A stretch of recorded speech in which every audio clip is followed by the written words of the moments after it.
PT Telkom Indonesia Persero Tbk yang menyiapkan transformasi bisnis melalui kerangka strategis TLKM 30 untuk memperkuat daya saing dan fokus usaha.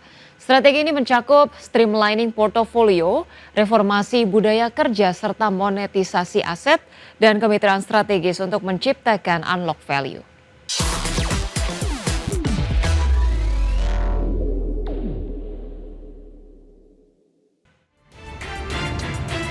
PT Telkom Indonesia Persero Tbk, emiten berkode saham TLKM, menyatakan saat ini telah mempersiapkan transformasi melalui kerangka strategis TLKM 30.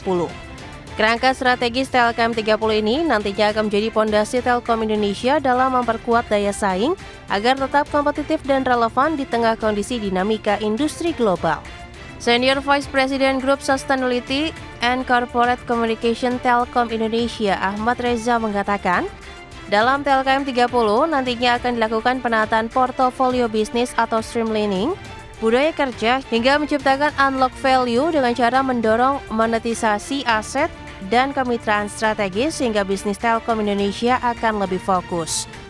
Kerangka strategis Telkom dan bertransformasi dari mulai ada streamlining di sana, budaya juga ada, unlocking juga ada, digabung menjadi satu sehingga mau tidak mau ke depan nih Telkom akan lebih lean dan juga akan lebih fokus bisnisnya.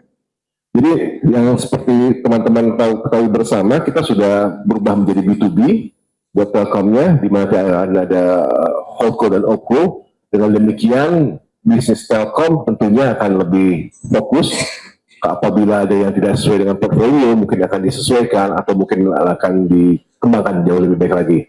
Namun demikian, Ahmad Reza menekankan pilar utama yang akan dijalankan dalam transformasi di TLKM 30 yakni melalui reformasi budaya kerja, peningkatan tata kelola, alokasi modal yang prudent, serta fokus pada produk dan layanan yang bernilai tinggi.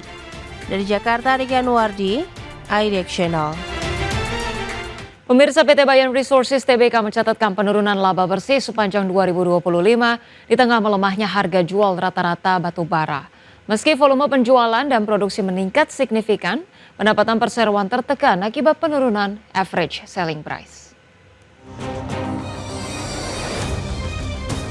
Emiten batubara milik Lauta Kuang PT Bayan Resources Tbk atau berkode saham BYAN mencatatkan laba bersih 767,91 juta dolar Amerika Serikat sepanjang 2025. Angka ini turun 16,77% dibandingkan 922,64 juta dolar Amerika Serikat pada 2024. Perseroan membukukan pendapatan 3,42 miliar dolar Amerika Serikat pada 2025, melemah 0,55% dibandingkan 3,44 miliar dolar Amerika Serikat pada 2024. Penurunan ini sejalan dengan turunnya harga jual rata-rata batu bara dari 61,3 dolar Amerika Serikat per ton menjadi 48,4 dolar Amerika Serikat per ton. Volume penjualan batu bara meningkat 25,97% secara tahunan menjadi 70,8 juta ton pada 2025 dari 56,2 juta ton pada 2024. Pasar utama meliputi China 32%, Indonesia 26%, Filipina 19%, India 8%, serta Malaysia dan Vietnam masing-masing 4%. Beban pokok pendapatan tercatat 2,32 miliar dolar Amerika Serikat pada 2025, naik dari 2,11 miliar dolar Amerika Serikat pada 2024. Perseroan juga mencatatkan beban penjualan 31,12 juta dolar Amerika Serikat, beban umum dan administrasi 72,8 juta dolar Amerika Serikat, beban keuangan 8,69 juta dolar Amerika Serikat, dan beban pajak penghasilan 227,96 juta dolar Amerika Serikat. Hingga akhir 2025, total aset perseroan tercatat 3,37 miliar dolar Amerika Serikat. Total liabilitas sebesar 680,46 juta dolar Amerika Serikat dan ekuitas mencapai 2,69 miliar dolar Amerika Serikat. Tim Liputan IDX Channel. Pemirsa, PT Bank Negara Indonesia Tbk akan melakukan pembelian kembali saham atau buyback dengan alokasi dana maksimal 905,48 miliar rupiah. Aksi korporasi ini bertujuan mengurangi tekanan jual di pasar dan memberikan sinyal positif terhadap fundamental perseroan. PT Bank Negara Indonesia Tbk atau emiten berkode saham BBNI akan menggelar pembelian kembali saham mulai bulan depan. Berdasarkan keterbukaan informasi, perseroan menyiapkan dana buyback maksimal 905,48 miliar rupiah. Perkiraan nilai transaksi buyback tidak melebihi 10% dari jumlah modal yang ditempatkan dalam perseroan. Dana buyback berasal dari arus kas bebas berupa saldo laba yang belum ditentukan penggunaannya. Manajemen menyatakan nilai buyback telah sesuai dengan pasal 2 ayat 1 POJK 29 tahun 2023 dan pasal 37 ayat 1 huruf B Undang-Undang Perseroan Terbatas. Jumlah nilai nominal saham yang dibeli kembali tidak melebihi 10% dari modal ditempatkan. Buyback dilakukan untuk membantu mengurangi tekanan jual di pasar saat indeks harga saham berfluktuasi. Langkah ini diharapkan dapat menjaga stabilitas pergerakan saham perseroan. Manajemen menilai buyback memberikan indikasi kepada investor bahwa harga saham saat ini belum mencerminkan fundamental perseroan. Aksi ini menjadi bagian dari strategi perseroan menjaga nilai bagi pemegang saham. Tim Liputan IDX Channel. Presiden Prabowo Subianto menggelar acara silaturahmi dan diskusi bersama dengan sejumlah tokoh nasional di Istana Merdeka pada Selasa malam. Pertemuan tersebut menjadi forum dialog strategis guna membahas perkembangan geopolitik global, khususnya eskalasi konflik di Timur Tengah. Presiden Prabowo Subianto menggelar acara silaturahmi dan diskusi bersama sejumlah tokoh nasional di Istana Merdeka, Jakarta pada Selasa malam. Pertemuan tersebut menjadi forum dialog strategis guna membahas perkembangan geopolitik global, khususnya eskalasi konflik di Timur Tengah.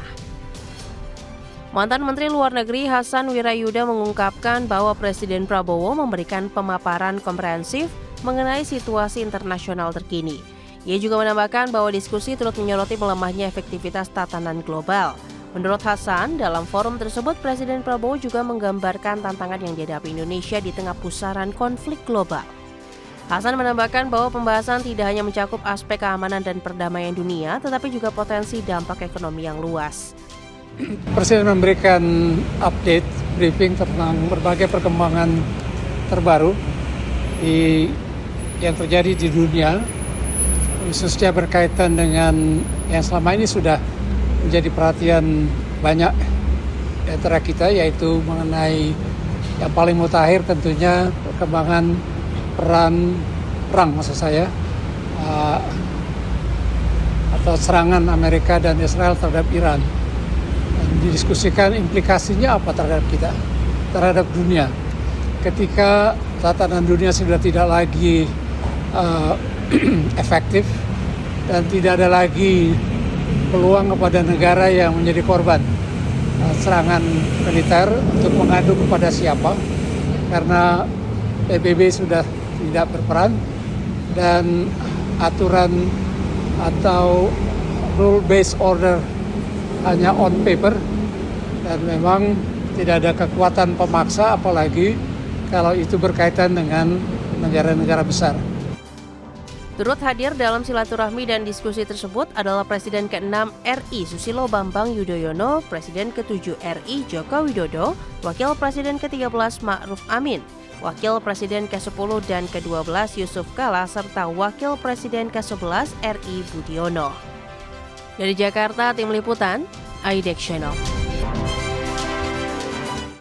Pemirsa, pemerintah telah melakukan komunikasi dengan Amerika Serikat dan Iran terkait tawaran Indonesia untuk memfasilitasi perundingan damai di tengah eskalasi konflik di Timur Tengah.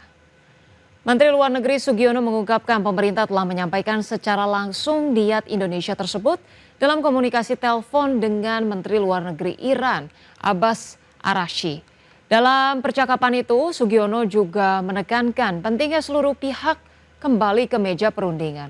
Sugiono menjelaskan langkah tersebut didasari komitmen Indonesia untuk mengambil peran aktif dan konstruktif dalam merespon konflik.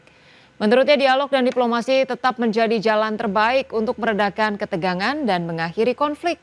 Namun Menlu menegaskan bahwa mediasi hanya dapat terwujud apabila seluruh pihak yang berkonflik menyatakan kesediaan untuk difasilitasi. Saya juga sudah berkomunikasi dengan Menteri Luar Negeri Iran kemarin. Beliau menelpon saya, kemudian menjelaskan posisi Iran.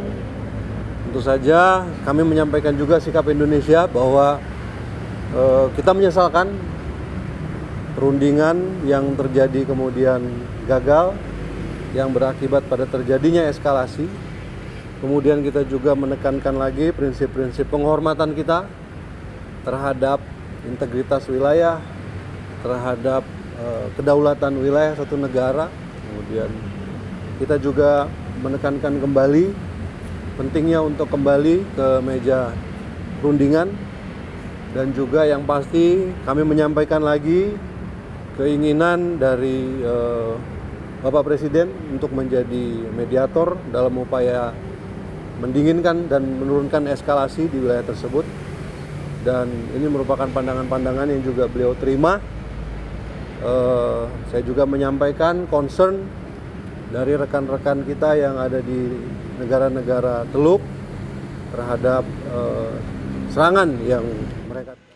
Pemirsa, PT Pertamina memastikan 2 kapal milik anak usahanya, PT Pertamina International Shipping, aman bersama para awaknya. Pertamina masih terus berkoordinasi dengan seluruh pemangku kepentingan, khususnya Kementerian Luar Negeri untuk memastikan pengamanan berjalan dengan baik. PT Pertamina memastikan terus memantau 2 kapal tanker milik anak usahanya, PT Pertamina International Shipping yang masih berada di Selat Hormuz dan memastikan keselamatan awak kapal di tengah konflik Amerika dan Iran. Vice President Corporate Communication Pertamina Muhammad Baron mengatakan total terdapat 4 kapal terkait, namun 2 kapal lainnya berada di luar Selat Hormuz. Hingga saat ini kondisi awak dan aset kapal dipastikan dalam keadaan aman. Menurut Baron, kargo minyak mentah yang berasal dari Timur Tengah saat ini sekitar 19% dari total impor minyak mentah ke Indonesia. Pertamina juga telah menyiapkan skema distribusi melalui sistem reguler, alternatif maupun darurat guna menjaga ketahanan energi nasional. Kargo minyak mentah yang berasal dari Timur Tengah itu ada sekitar 19%. Dan saat ini kami sudah melaksanakan proses distribusi melalui sistem reguler, alternatif maupun emergensi. Jadi untuk ketahanan energi nasional, Pertamina telah menyampaikan sistem tersebut untuk bisa memenuhi kebutuhan nasional. Pertamina memastikan stok energi untuk periode Ramadan dan Idul Fitri telah disiapkan sebelumnya dan mencukupi kebutuhan dalam negeri, sehingga masyarakat diminta tetap tenang dan bijak menggunakan energi. Jakarta, Ade Firmansyah, IDX Channel.